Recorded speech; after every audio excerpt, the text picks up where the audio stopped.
Good afternoon and welcome to the Midday News. I'm Shimela Pullen. Here's what we have in the bulletin. Hurricane Melissa triggers ATM and gas station rush in Montego Bay. Rising flood waters prompt police to close main road between Kirkvine and Williamsfield. And later in sports, Harborview appoints new coach. Now the details. The Office of Disaster Preparedness and Emergency Management says a lack of access to some communities is preventing delivery of relief supplies to residents affected by Hurricane Melissa. Some residents have complained that they are yet to receive assistance from the government, while other communities have received supplies multiple times. Responding to the issue on the morning agenda on Power 106 Monday, ODPEM's Acting Director General Richard Thompson says the agency is airdropping relief supplies to mountainous communities. In terms of the airdrops, we have currently now three air hubs. Black River up in Burke's Barracks here in in Bluefield. So we have those air hubs where we'll be pushing from with support from the U.S. government that have three Chinook helicopters in country, very large helicopters. So people probably hearing them and seeing them flying around to get relief distribution into those communities that have been cut off, where there is no road access, and especially those in the interior that it would take you a little greater time to get to, even when you're doing road clearance. Meanwhile, ODPEM says it will be making a recommendation to the government to impose a state of emergency to expedite the hurricane relief and recovery efforts. What we are doing is, from the technical side, is to map out what we are seeing on the ground, and then we can make recommendations. That's what I can say on that right now in terms of that process. Yes, I know you said that, but is that a consideration? No, I can't speak to that. Those are high-level policy issues that will take this discussion both at the technical level and the policy level in order for a decision to be made. There was a rush on ATM services and gas stations in Montego Bay, St. James. This as residents seek to pick up the pieces following the passage of Hurricane Melissa. Many communities in St. James remain without light and water, while in the town, businesses remain closed. Residents say not enough is being done to help them get back on their feet. Basically, we are in a catastrophe here in Montego Bay. Yeah. We haven't seen any essential services. We haven't seen the police on the road. We haven't seen the military.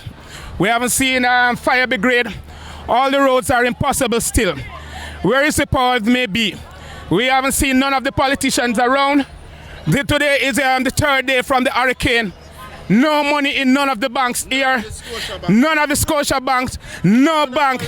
It's pandemonium here. We need to see the government. We need to see the people who are in charge, because the people are on edge at this moment. There is no form of representation here. There is no money here. Nothing for the people of Montego Bay and all its environment. No food. Nothing at all. Meanwhile, there is concern about garbage piling up in the town. TVJ News understands that the mayor has a press briefing this afternoon. The main road between Kirkvine and Williamsfield in Manchester has been blocked by police as rising flood waters pose a serious danger to motorists and residents. Councillor for the Belfield Division, Mario Mitchell, says several families have been forced to evacuate since Friday. Professor Denzel Williams and UWI people to come and explain exactly what is happening. From my understanding, this happened the first time in 1977. 2 persons died at that time. I think it happened in about 2002. Whenever this water rises, there's also a similar situation down in Melrose and also down in Harmons in Porus. He is also calling on the relevant authorities to step in and help clear the floodwaters from the area. I am now in collaboration with the Williamsville Police, closing the entire stretch. I want to say to the public, do not remove the barriers, do not try to see if you come and cross it, because as you see, the water is rising significantly and it's rising rapidly and fast. And members of the public are being urged to stay away from the area until conditions improve. The Jamaica Teachers Association believes all schools should remain closed in light of the passage of Hurricane Melissa. Speaking to TVJ News on Sunday, Dr. Dana Morris-Dixon said the leadership of individual schools can decide when the institution can reopen. This as several schools remain without water and light, but the JTA said students and teachers are in need of therapy. We should not be rushing into teaching and learning at this point in time. Bearing in mind that our teachers have faced several crises over the last couple of years, coming out of COVID, Beryl, then Hurricane Melissa, which has been catastrophic. We are asking the ministry to just step back a little bit and prioritize the psychosocial support, and then over time we can ease our way into teaching and learning for those unaffected schools. That's basically what we're saying. Meanwhile, the University of Technology remains closed following extensive damage from Hurricane Melissa, while the University of the West Indies and the University College of the Caribbean have resumed classes.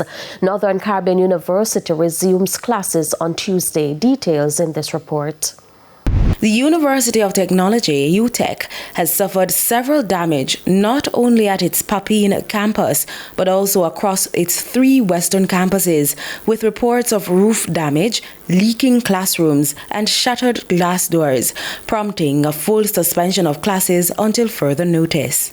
For now, the campus remains closed.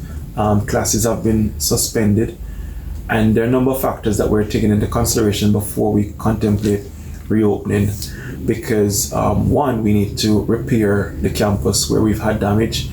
We need the return of electric power, water, and internet, and that's not just a situation for the Papine campus.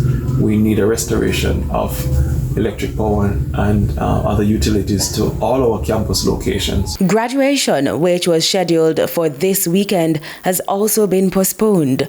Staff members have also been heavily impacted, and the university is still working to account for all employees, some of whom were in the western parishes hardest hit by the hurricane. Unfortunately, they have been affected by the storm. Some have lost their roofs, and their houses have sustained damage. Some have had their vehicles damaged. Some have also lost contact with their relatives. So for those who are in Kingston but had relatives in Western Jamaica, they're struggling to make contact and to find their relatives. So it's been difficult for us in terms of our staff and the impact of Melissa. And I'm really sorry to say that one staff member has already lost 3 of their family members who died during the hurricane. During Hurricane Melissa, the university sheltered about 200 of its 400 students, but they needed more resources to support them until operations return to normal. Sandy Williams, TVJ News. Member of Parliament for Eastern Westmoreland, Dr. Dayton Campbell, has launched an Adopt a Family initiative, which is aimed at assisting residents displaced by Hurricane Melissa. I am today launching the Adopt a Family initiative for Eastern Westmoreland, where we're inviting persons to adopt a family out of the constituency so you can help them to recover from this disaster. Adopting a family means that you can help them with housing, you can help them with food, with back-to-school supply, whatever the needs are of that particular family. Also suggesting container houses as a solution for people who lost their homes. I've identified some container houses that are on sale for about 3,500 US, and from what I have seen, with approximately 2,000 houses being totally destroyed, board houses that are flat, I think that is probably a workable solution to get these persons a home in the short term. If you can do that, that would be grateful. We are indeed our brother's keeper, as the scripture says. And so I invite you from near and far to think of it and to try and make it a reality by adopting a family out of Eastern Westmoreland. Fishermen in St. Anne are appealing to the government for assistance after Hurricane Melissa. Many lost numerous fishing pots and are now struggling to rebuild their livelihoods at sea. Antonia Atkinson reports. For the fishermen at St. Anne's Fishing Beach, Hurricane Melissa was unlike anything they've ever faced. Waves slammed violently against their boats, winds tore through their nets, and the storm left a trail of destruction that many say they will never forget. Yes, it peeled off every roof on the beach house. We want to repair a few much years now. Well, it's going to give you a time now for repair it. I don't mind if the government can send him superior them to come help you down here, get back this roof on. But the fish pot them out at sea right now. Man go there this morning and him find Uncle 2. So far, want the water to calm down and clean up. We can go there and search for the fish trap them. The storm has also taken a heavy toll on their livelihoods. Before Melissa, some fishermen had more than 50 fishing pots at sea. Now, that number has been drastically reduced, with many pots destroyed or lost during the hurricane. Survival in the storm was not nice. Debris fly all about, zinc fly all about, the storm turned about 4 times per way. Like a tornado storm. That's why I rip up Jamaica, so. Yeah, me out and in it right in the fisherman beach, so. Survival 4 away. And bye. I'll tell everybody who survive it, stay strong and think about God. Yet, despite the fear and the losses, hope is not lost. The fishermen are slowly picking up the pieces and are planning to return to sea. Yes, they have life, so they can rebuild again. So we just count on the government to help with the fish trap out at sea, because we lose a lot. So we have to try regain back what we have out there. And if we can get help from the government, get back a few fish trap out there, because we're going to need that. Somehow we don't have money put down at the bank. Somehow we don't have no savings at the moment because it's unpredictable. The company just so sudden, so we don't get to do nothing.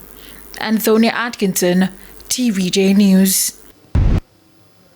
It's time for a break. Stay with us. More stories when we return.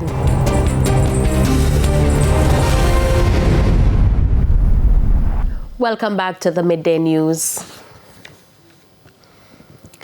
In the wake of Hurricane Melissa, the usually quiet Landover Main Road has turned into St. Anne's newest hotspot, not for nightlife, but for cell service. Sandy Williams was in the parish and filed this report.